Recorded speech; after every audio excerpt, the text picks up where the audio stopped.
History has a strange way of whispering through time. Some stories thunder from the halls of power, written by kings and conquerors.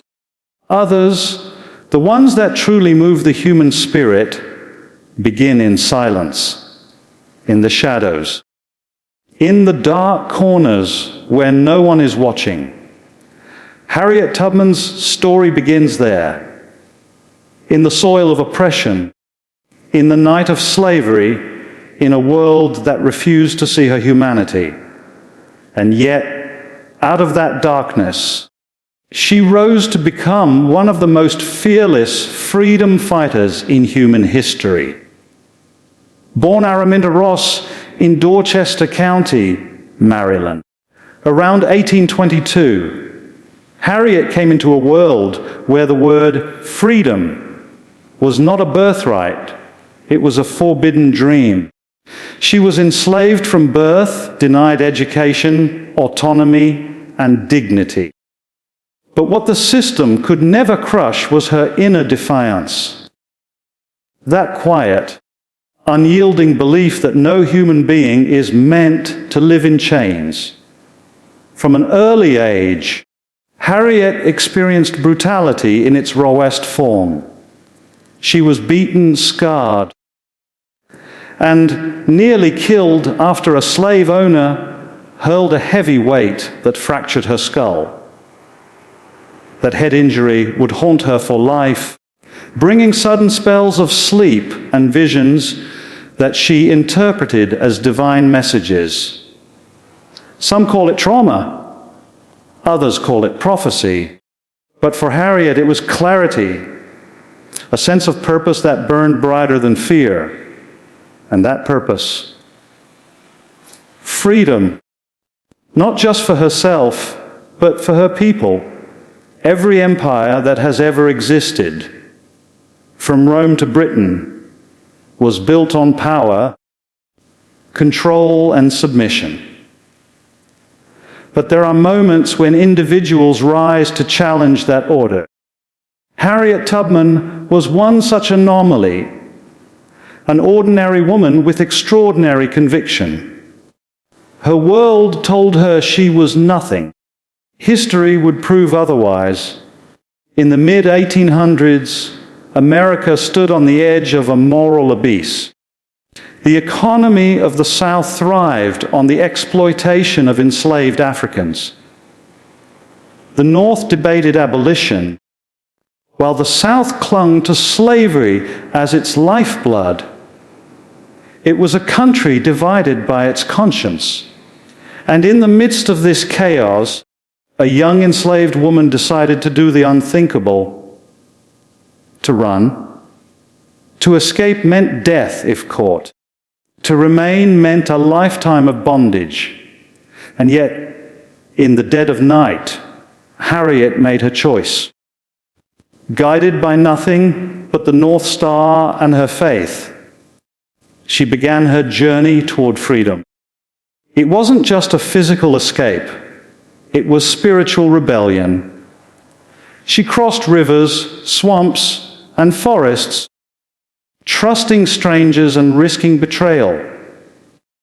Every step she took was a war against fear. And when she finally reached Philadelphia, free soil, she felt the rush of liberation, not just as a personal victory, but as a calling. Because freedom gained alone is incomplete. That's where her legend begins. Harriet could have disappeared into anonymity, built a quiet life in the North, and left her suffering behind. But she didn't. Freedom to her wasn't something to be kept. It was something to be shared. And so she went back into the jaws of slavery, back into the same world she had escaped to free others. Historians would later call her the Moses of her people. But in that moment, she was simply a woman armed with courage, cunning, and a revolver. She created an intricate network of safe houses and secret routes known as the Underground Railroad, a resistance movement hidden in plain sight. She led mission after mission, returning nearly 13 times to rescue more than 70 enslaved men, women, and children, including members of her own family. She never lost a single passenger. When people asked her how she managed it, she said simply, "I never ran my train off the track, and I never lost a passenger." That statement was more than confidence. It was divine conviction. She believed God was guiding her. Each journey was a battle between light and darkness, and she refused to let darkness win. But Harriet Tubman's heroism wasn't only physical, it was psychological warfare. Every time she returned, she shattered the myth that enslaved people were powerless. Every person she liberated weakened the system that claimed ownership of souls. Freedom, to Harriet, was not just escape. It was rebellion against an entire worldview. A worldview that believed one race could own another. She was not fighting just for lives, but for the meaning of humanity itself. In the story of history, Harriet Tubman's rise is not merely the triumph of one woman, it's the eruption of moral truth in a world built on lies. And that's how revolutions begin. Not always with armies or banners, but with one person who refuses to bow. Freedom was not the end of Harriet Tubman's story. It was the beginning of her crusade. Once she tasted liberty, she realized it carried a moral burden to free others who could not yet fight for themselves. She could not rest knowing her people still cried in chains while she walked under open skies. And so, she became what history rarely sees: a liberated person who risked everything to return to bondage, not as a victim, but as a liberator. Most people, when freed from hell, run as far from it as they can. Harriet went back again and again. The courage that drove her was not noun for bravery. It was faith sharpened into purpose. She moved through the swamps of Maryland like a shadow, guiding men, women, and children through the darkness of night, whispering to them, "You are free. Just keep walking." The Underground Railroad wasn't a physical railroad. It was a network, a secret alliance of abolitionists, free blacks, and sympathetic whites who risked imprisonment, torture, and death to help enslaved people escape. Every route, every code word, every safe house was a line of resistance against an empire built on human suffering. Harriet became one of its most daring conductors. She had no maps, no written plans, only instinct and faith. She carried a revolver, not to threaten the slave catchers, but to keep fear from spreading among the people she led. Because panic could mean death for everyone. There were times when she had to look into the eyes of terrified travelers who wanted to turn back and say, "You'll be free or you'll die." It sounds harsh, but it was truth. Freedom demanded a price, and Harriet knew that hesitation was a luxury her people couldn't afford. Her journeys were calculated acts of war, small, silent strikes against a monstrous system. She learned the art of deception, disguises, misdirection, coded songs, and timing. She knew when to move, when to wait, when to hide. Slave owners posted bounties for her capture, door 40 zallos, and at one point, an unimaginable sum then. But Harriet was uncatchable. To them, she was a ghost, a rumor that haunted the plantations. Each successful rescue chipped away at the illusion of control that slavery depended on. With every freed person, the South trembled a little more. Harriet Tubman wasn't just stealing slaves, she was stealing the very foundation of the slave economy, fear. The North began to see her as a hero, while the South saw her as a threat to their survival. That's when her mission evolved from individual rescue to national resistance. Because as the 1850s bled into the 1860s, the United States itself stood on the edge of collapse. The Civil War was coming. The contradictions at the heart of America, liberty for some, slavery for others, could no longer coexist. And Harriet Tubman, who had spent her life fighting an invisible war, was ready for the real one. When the Civil War erupted in 1861, Harriet saw it not as chaos, but as opportunity. She joined the Union effort, not as a passive supporter, but as an active participant. She became a nurse, a spy, and a scout, roles that would have been unthinkable for a black woman in that era.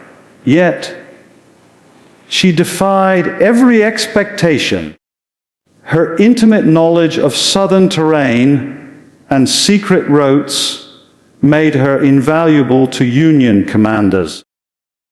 She led reconnaissance missions behind enemy lines, gathered intelligence, and guided troops through hostile territory.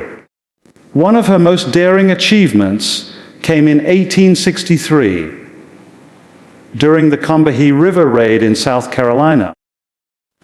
Under the command of Colonel James Montgomery, Harriet helped plan and execute an assault on Confederate plantations.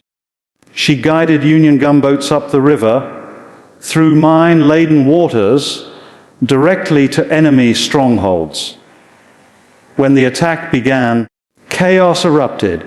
Enslaved men and women, realizing freedom had arrived, ran toward the boats. Nearly 750 were liberated that day. Think about that one woman born into slavery led an armed military operation that freed hundreds. That wasn't just history. That was a rewriting of destiny. Harriet Tubman became the first woman in American history to lead a military raid, not white, not male, enslaved born, female, and unstoppable. But her story wasn't glamorized then. She didn't become rich. She didn't receive medals. She wasn't given the glory her actions deserved. When the war ended, she returned to Auburn, New York, poor, exhausted, and often overlooked. The nation she had risked her life for barely acknowledged her existence. Still, Harriet never stopped working for others. She turned her home into a refuge for the elderly and the poor. She continued fighting, not with guns now, but with compassion, with moral endurance. Even when she faced poverty, she kept giving. That was her nature. And yet, perhaps her greatest victory wasn't just freeing others. It was proving what a single human spirit could do. When driven by unshakable faith, Harriet Tubman showed that history is not only written by generals or politicians, It can be shaped by those whom society tries to erase. Her power came from clarity of purpose. She didn't need armies. She didn't need wealth. She needed conviction. That's why her story still resonates in the 21st century. Because in every era, there are systems built on control, fear, and submission. And in every era, there must be people who walk through the dark, carrying others toward the light. Harriet Tubman's life wasn't just about escape from slavery. It was about redefining freedom as an act of rebellion, as a moral responsibility, and as a never-ending struggle. Her legacy reminds us that courage is not the absence of fear. It's the mastery of it. And that true greatness is never born from comfort, but from conviction strong enough to walk back into the fire for others. The war had ended. The guns fell silent, the battlefields turned to mud, and America stood in the wreckage of its conscience.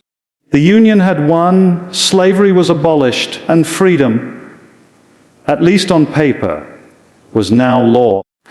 But Harriet Tubman knew something that most of the country refused to face. The war might have freed the body, but the mind of the nation was still enslaved. Freedom wasn't a signature on a document. It was a transformation of the soul. And America in 1865 was still haunted by the ghosts of its own sins. Harriet had fought her war. She had risked her life countless times, guided hundreds to freedom, and helped the Union Army cripple the slave system. But when she returned home to Auburn, New York, there were no parades, no medals, no grand recognition. The same government that she had served with loyalty and courage refused to pay her properly for her service. She had to fight for her pension like she had fought for her freedom. Patiently, fiercely, and with unbreakable dignity. That was the hypocrisy of her time. America could praise freedom in speeches, but often failed to honor those who fought hardest to defend it. Yet Harriet Tubman was not the kind of woman to wait for validation. She built her life on action, not applause. She purchased land in Auburn and turned her home into a sanctuary for others. The Harriet Tubman Home for the Aged. A place where the poor, the forgotten, and the broken could find dignity in their final years. She didn't have much money. Most of what she earned or was given, she gave away. Because for Harriet, wealth meant nothing unless it served a purpose, and her purpose was always others. Still, the fight was far from over. The 13th Amendment had ended slavery, but it hadn't ended racism, poverty, or inequality. The newly freed black Americans were now citizens in a country that still treated them as less than human. The Reconstruction era promised hope, but delivered betrayal. White supremacist groups rose from the ashes of defeat, terrorizing freedmen and burning towns to the ground. Harriet saw it all, the system changing its mask, but not its heart. She understood that real freedom wasn't just physical. It was social, political, spiritual. And that battle was far from won. That's when she turned her attention to a new front, the fight for women's rights. She stood alongside great activists like Susan B. Anthony, and Elizabeth Cady Stanton, arguing that the right to vote must not be a privilege of men alone. She believed that the struggle for equality had no gender, no race. It was one fight for human dignity. Think about it, Harriet Tubman, born enslaved, denied education, beaten nearly to death, now standing before audiences across America, demanding justice not just for her people, but for all women. That wasn't just courage. That was moral evolution. She spoke plainly, without theatrics, because truth doesn't need embellishment. Her words came from experience, not theory. She said, "I suffered enough to believe in freedom for all." And those words carried more weight than any politician's promise, because they came from someone who had bled for that freedom. But even as her fame grew, Harriet remained humble. She never saw herself as a hero. When people called her Moses, she smiled, but she never let pride corrupt her purpose.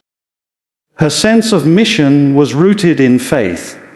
She believed God had chosen her to lead, not for glory, but for service.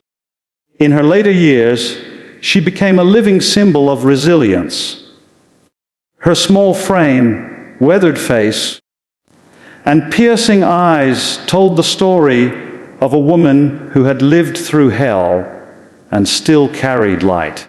She was invited to speak at gatherings, to share her story, to remind America of what freedom truly costs.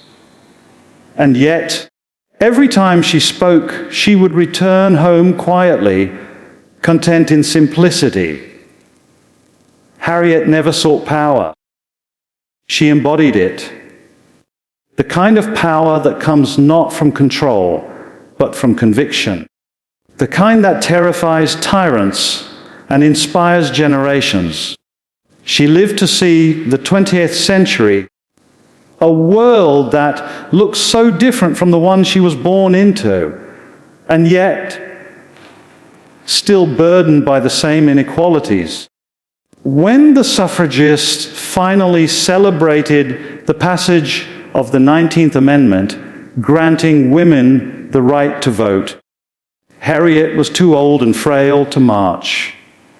But make no mistake, her footsteps had paved that road decades before. In her final years, she often spoke about death, but not with fear. She saw it as another journey, another crossing, like the one she made so many times through the swamps and forests toward freedom. She said, "I go to prepare a place for you." It wasn't just faith, it was legacy. Harriet Tubman believed that her life was only one chapter in a much larger story of liberation. And that's the truth history too often forgets a freedom is never finished. It must be won, defended, and renewed by every generation. In the end, Harriet Tubman's body weakened, but her spirit never did. When she passed away in 1913, she was surrounded by those she had helped, those who loved her, and those who would carry her story forward. As she drew her last breath, a hymn was sung in the room. "Swing low, sweet chariot," because even in death, Harriet was still crossing over, leading her people home. Her funeral was small, but her impact was infinite. The woman, once born a slave, had become one of the greatest moral leaders in human history. She had fought empires, armies, prejudice, and time itself, and won. History has given her titles: abolitionist, freedom fighter, humanitarian, but none capture her essence. She was, above all, proof of what one life, fueled by faith and fire, can do to reshape the world. Legacy is not what the world gives you. It's what you leave behind in its conscience. Harriet Tubman didn't just live through history, she redefined it. When she died in 1913, the nation barely noticed. Newspapers mentioned her name, a few communities mourned, and the world moved on. But time has a way of correcting its mistakes. What the present ignores, the future reveres. At first, her story was passed through whispers, through churches, through songs, through the oral traditions of black families who refused to let her name fade. For decades, she was remembered not in textbooks, but in hearts. Children learned of Moses, the woman who led her people to freedom, long before schools began teaching it. America, in the early 20th century, still struggled to face the full weight of its past. The nation that had once enslaved her people was now segregating them. Jim Crow laws spread across the South like a new form of bondage, dressed in legality instead of chains. But in that bleak age, Harriet's story became a quiet rebellion. Her life said to every oppressed soul, "You may cage the body, but not the spirit." By the 1930s and 1940s, as the civil rights movement began to take root, her image started to reemerge. Activists saw in her not just a historical figure, but a blueprint for resistance. She was the living embodiment of faith in action, proof that ordinary people could dismantle systems built to crush them. And that's the truth. History often hides real change, rarely begins in palaces or parliaments. It starts in the heart of someone who refuses to surrender. Harriet was that someone. She didn't wait for permission. She didn't wait for perfect conditions. She moved. And in moving, she made the impossible possible. When Rosa Parks refused to give up her seat, when Martin Luther King Jr. marched through Selma, when Fannie Lou Hamer stood before Congress demanding the right to vote, they were all walking on a road Harriet had cleared a century earlier. Her footsteps echoed through theirs. Even though she never sought fame, her legend began to grow. Writers, historians, and filmmakers began revisiting her life. But for many, Harriet Tubman remained more than a name. She was a moral compass. In a world addicted to comfort and conformity, her defiance felt radical, her faith unsettling. Think about it. A woman born enslaved, illiterate, unarmed, hunted, defied the world's most powerful economic system and won. That's not just a biography. That's a miracle written in human will. As the civil rights era unfolded, Harriet's story became a weapon of truth. Her image appeared on protest banners, in songs, and in sermons. She became the patron saint of every fight for liberation. When Dr. King said, "The arc of the moral universe is long, but it bends toward justice," that arc had already begun bending when Harriet Tubman first walked north under the North Star. But Harriet's power wasn't just symbolic, it was practical. Her strategies, her discipline, her secrecy, They became the blueprint for underground resistance networks around the world, from anti-colonial movements in Africa to freedom struggles in Latin America. Her life became a model for what resistance could look like when the odds are impossible. And yet, America took its time honoring her. While generals and presidents filled monuments, Harriet's name lingered in obscurity. It took until 1978 for her to be honored with a US postal stamp. And even then, it felt long overdue. Recognition is easy when the struggle is over. But Harriet's greatness came when the struggle was at its worst. Still, as generations changed, her image rose higher. Schools were named after her. Statues were built. Books reimagined her courage for new readers. But the most profound tribute wasn't a monument. It was the idea that courage like hers could live in anyone. In the 21st century, Harriet Tubman's name returned to the national stage. The plan to place her face on the US. $20 bill wasn't just a gesture. It was history coming full circle. To see the image of a black woman who once had a price on her head, now replacing the face of a president who owned slaves. That's not irony. That's justice whispered through time. But even that sparked debate. Because Harriet Tubman's story isn't comfortable. It's confrontational. It forces America to look in the mirror, to ask whether the nation has truly learned from her legacy or merely packaged it.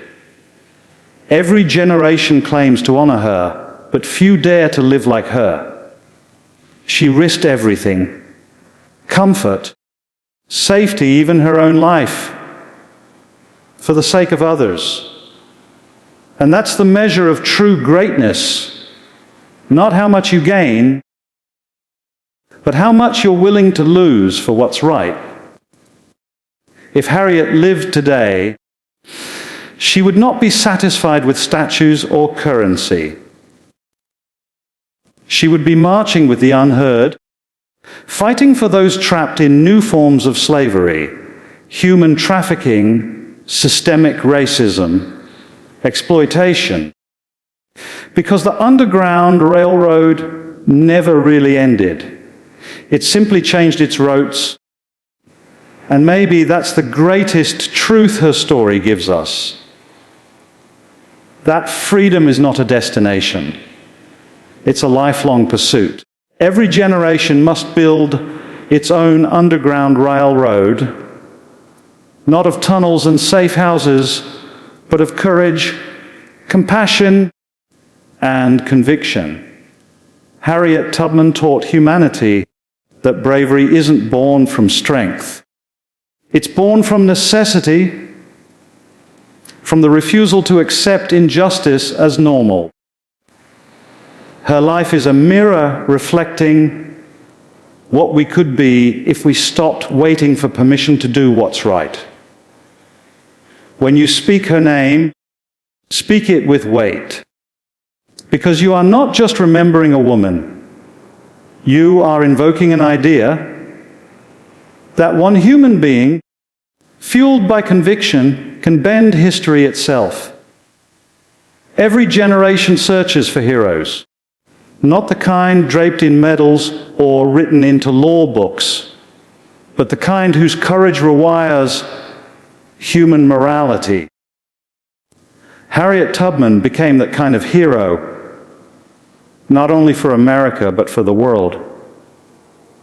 Her story outgrew the soil of Maryland, outlived the century that tried to contain it, and became a universal symbol of resistance to oppression in all its forms. In the 19th century, she led people from physical slavery to freedom. In the 20th and 21st centuries, her story began leading minds from complacency to consciousness. The power of her life lies not in her victories alone, but in the pattern she left behind, how a single act of defiance can ignite generations of revolution. Across continents, liberation movements began to echo her strategy. Small, hidden networks bound not by power, but by purpose. South African activists during apartheid invoked her name. They studied her discipline, her secrecy, her precision. Harriet's life wasn't just an American story anymore. It was a masterclass in how to dismantle injustice from within. In Ghana, Kenya, and Nigeria, her story became a lesson in spiritual strength, a reminder that colonialism, like slavery, can only survive where courage remains silent. In Latin America, her defiance became an anthem for women who fought against regimes that silenced dissent. In Europe, her story entered classrooms as one of humanity's greatest examples of moral clarity.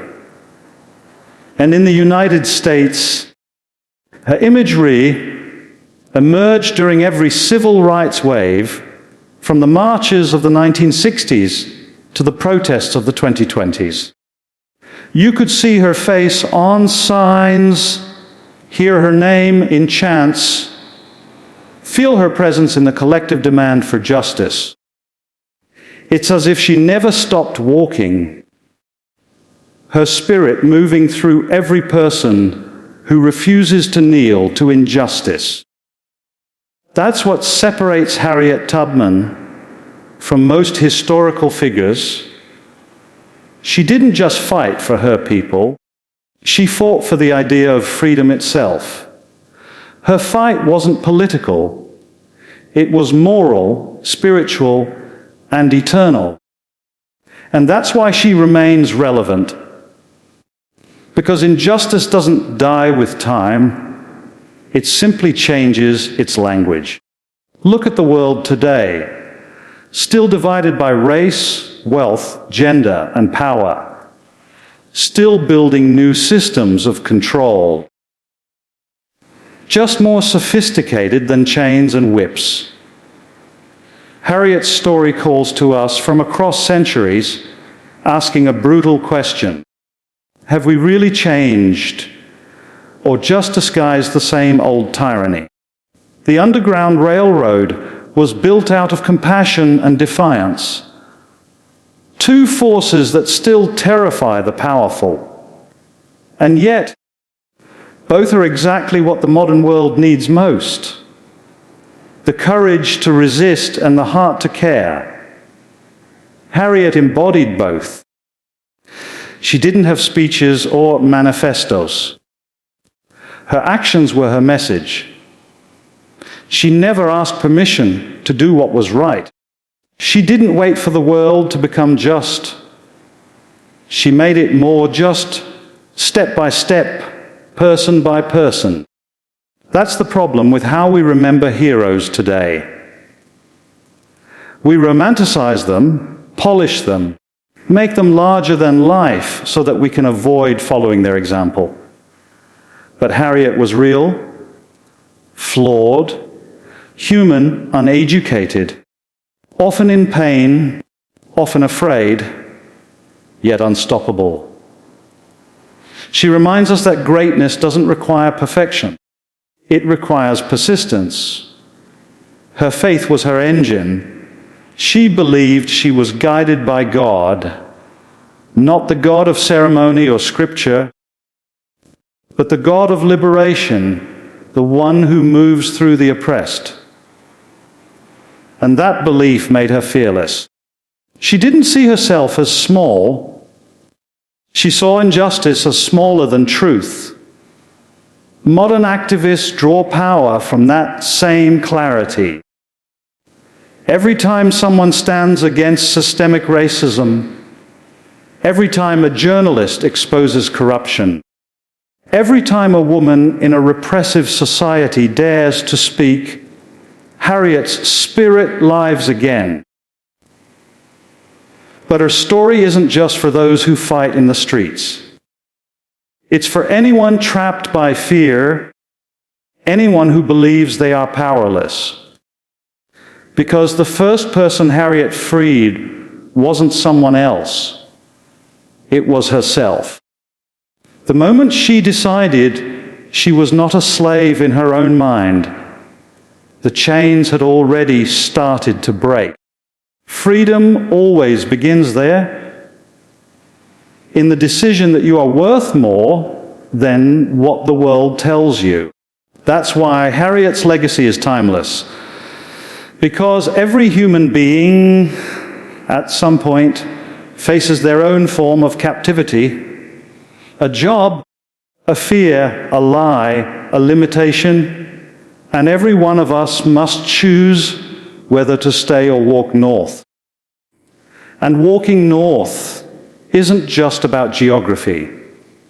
It's about defiance. It's about refusing to let the system define your worth.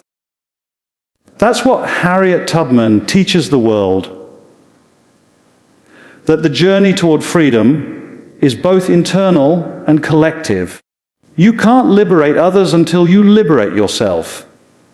Even in art, her image has evolved. Musicians, poets, and filmmakers have reimagined her story. From freedom songs of the Deep South to modern rap verses, from literature to cinema. But behind every artistic tribute lies one simple truth: her power comes not from myth, but from reality. She was that brave. She did face death for others. She never lost a passenger. Her name now belongs not to history, but to humanity. Harriet Tubman represents what the best of us can become when we stop fearing the darkness and start leading others through it. And maybe that's the true message her life leaves behind. That freedom is not a gift governments can give. It's a fight each generation must take up. Because the world will always find new ways to chain people through laws, through lies, through fear, and every age must find its own Harriet to break those chains. Her story began in slavery, but it belongs to the free. When you trace the moral spine of America, the thin, trembling line that divides what this nation claims to be from what it actually is, you find Harriet Tubman standing at its center. She is the proof that morality in America has never flowed from institutions or government decrees. It has always risen from individuals who refuse to bow.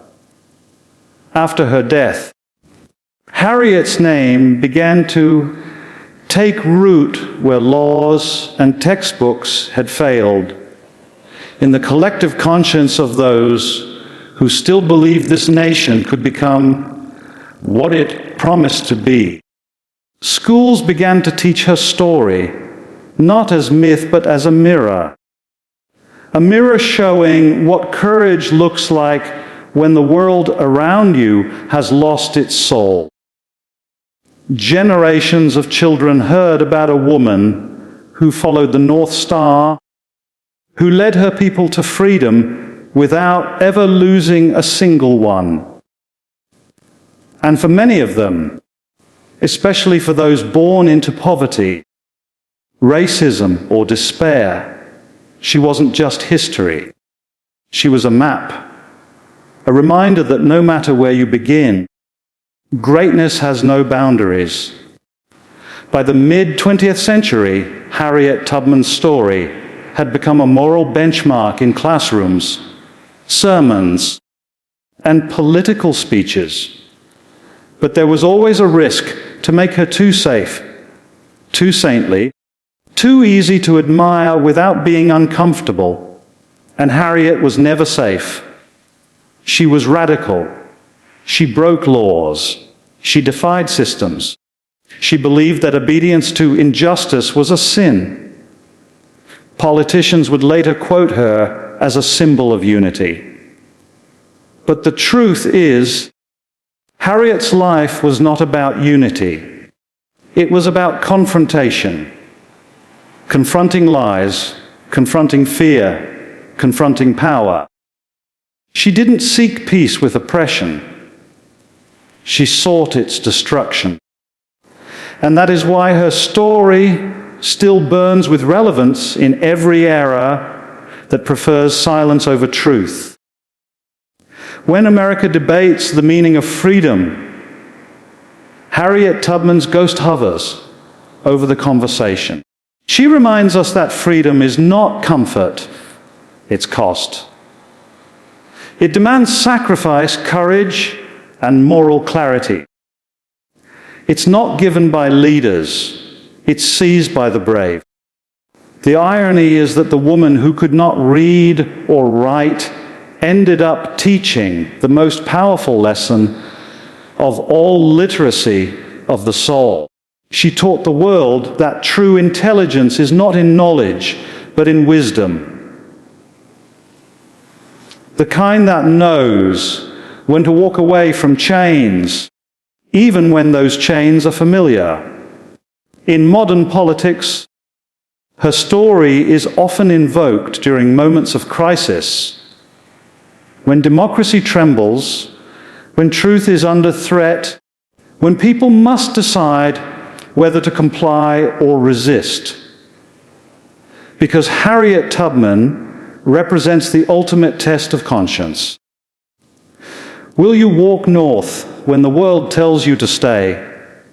In culture, her image evolved into a symbol of empowerment. For women, she became the embodiment of strength without arrogance. For the oppressed, she became a testament that power can come from the margins. For artists, she became a muse, a reminder that creation itself is an act of rebellion against the impossible. In music, from gospel to hip-hop, her spirit echoes. When Beyoncé sings about freedom, when Kendrick Lamar raps about survival, when every modern protest song rises from the streets, Harriet's fire flickers in their rhythm. She was the original lyric of defiance. In literature, she stands beside the greatest figures of human courage: Gandhi, Mandela, King. But unlike many of them, she had no followers, no armies, no platform. Only faith and a revolver. She didn't lead with speeches. She led with footsteps. That's what makes her timeless. Her leadership was action, not rhetoric. In education, her story forces difficult conversations about what freedom really means. Teachers who dare to teach her truthfully, not as a sanitized hero, but as a revolutionary, are continuing her mission. Because to truly honor Harriet Tubman, you can't just admire her, you have to emulate her. Imagine if every person in power today had even a fraction of her courage, her unwillingness to accept injustice as just the way things are. Imagine if every citizen carried her level of responsibility for others. The world would look different. Because she didn't see freedom as personal gain. She saw it as a shared duty. In modern America, her legacy has become a quiet battleground. Statues of slaveholders have fallen, and Harriet's name rises in their place. But with every monument built, the question remains, do we live by her example, or do we just worship her memory? True remembrance is not in stone. It's in action.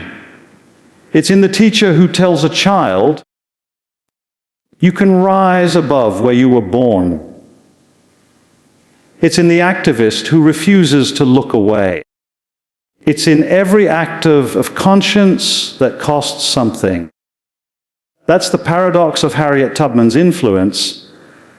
She belongs to history, but she keeps disrupting the present.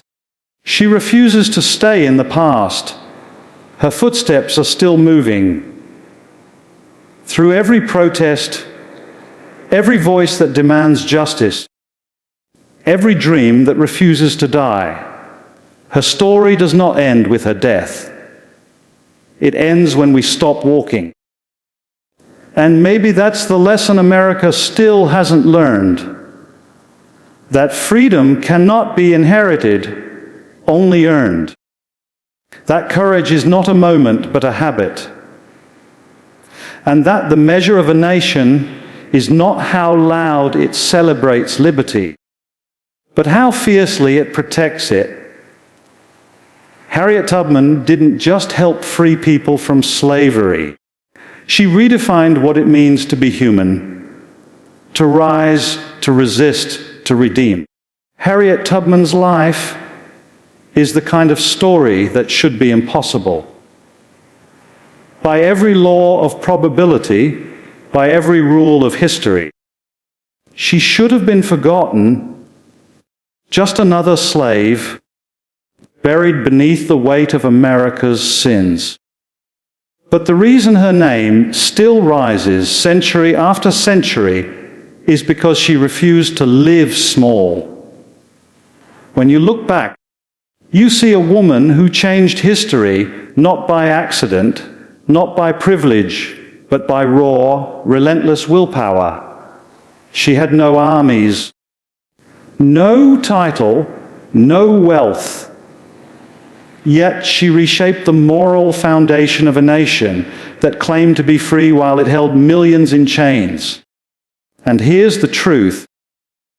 Harriet Tubman's story isn't comfortable because it exposes what most of us fear to admit, that courage is always inconvenient. It doesn't arrive when it's easy. It doesn't wait for permission. It demands that you risk everything for what's right. Think about it. This was a woman who had no map, no education, no support. All she had was conviction. She followed the stars when the world around her was blind. She crossed rivers in the dead of night when even the wind whispered warnings. And she walked straight into danger again and again because her mission was bigger than her fear. That's the legacy most people miss. Harriet wasn't running away from slavery. She was running toward purpose. She understood something most modern people forget. Freedom is not given. Freedom is earned through struggle, sacrifice, and absolute defiance of injustice. It's not a right that lives on paper. It's a fight that must live in the human heart. In today's world, where comfort often disguises itself as peace and silence masquerades as wisdom, Harriet's life stands as a rebuke. She didn't play it safe. She didn't compromise.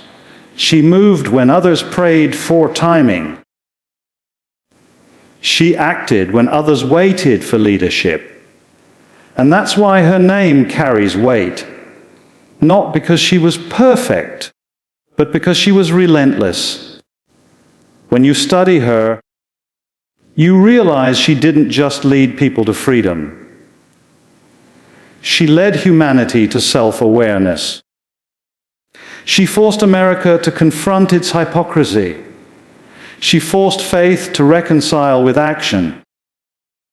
She forced people to choose, between moral convenience and moral courage. And in that choice, she became more than human. She became a symbol of what's possible when conviction outweighs fear. Now imagine if we lived with that kind of resolve today. If every person refused to accept injustice, not in politics, not in business, not in their own homes. If every voice chose to rise instead of blend in. If every generation decided that comfort is not the goal, character is. Because that's what Harriet left behind, not a history lesson, but a challenge. A demand that you move, that you don't wait for better times, better leaders, or better odds. She teaches that there is no right moment. There is only this one. The same moon that guided her still shines on us. The same North Star still points the way. The question is, will we move or will we stay? Every time injustice appears in a new disguise, whether it's racial, political, or economic, Harriet's spirit whispers through the noise, don't wait. Every time the world grows comfortable with cruelty, her footsteps echo across history, go back, bring them with you. Her life is a sermon written in blood and courage, a sermon that still preaches today. That freedom is not about escape, it's about redemption. That leadership isn't about applause, it's about risk. That faith is not belief without doubt. It's belief that moves despite it. So when you hear her name, don't just remember her. Answer her. Answer her with your actions, your choices, your willingness to stand for what's right even when it costs you. Because that's what she did. Every single day. And one day, when history looks back at us, at this generation, it won't care about our wealth, our fame, or our comfort. It will care about whether we had the courage to walk north when the world told us to stay chained. Harriet Tubman walked so the rest of us could run. But the question is, are we still running toward freedom, or just running from responsibility? Her life is the proof that greatness is not born, it's chosen. And the only chains that can ever hold you are the ones you accept. So remember her not as a saint, but as a soldier. Not as a myth, but as a movement. Not as a figure of the past, but as a mirror for the present. Because in the end, Harriet Tubman didn't just change history. She dared humanity to evolve, to see beyond color, beyond fear, beyond limits. To understand that the highest form of freedom is the courage to lift others with you. And if there's one message that burns through her story, one truth that transcends time, it's this: no one is free until everyone is free. That was her gospel. That was her war cry. And that must be ours too. Because the journey she started isn't over. It's waiting for the next person brave enough to carry the torch, to walk into the night, eyes fixed on the stars, heart set on liberation. Harriet Tubman didn't follow history. She rewrote it. Now it's your turn.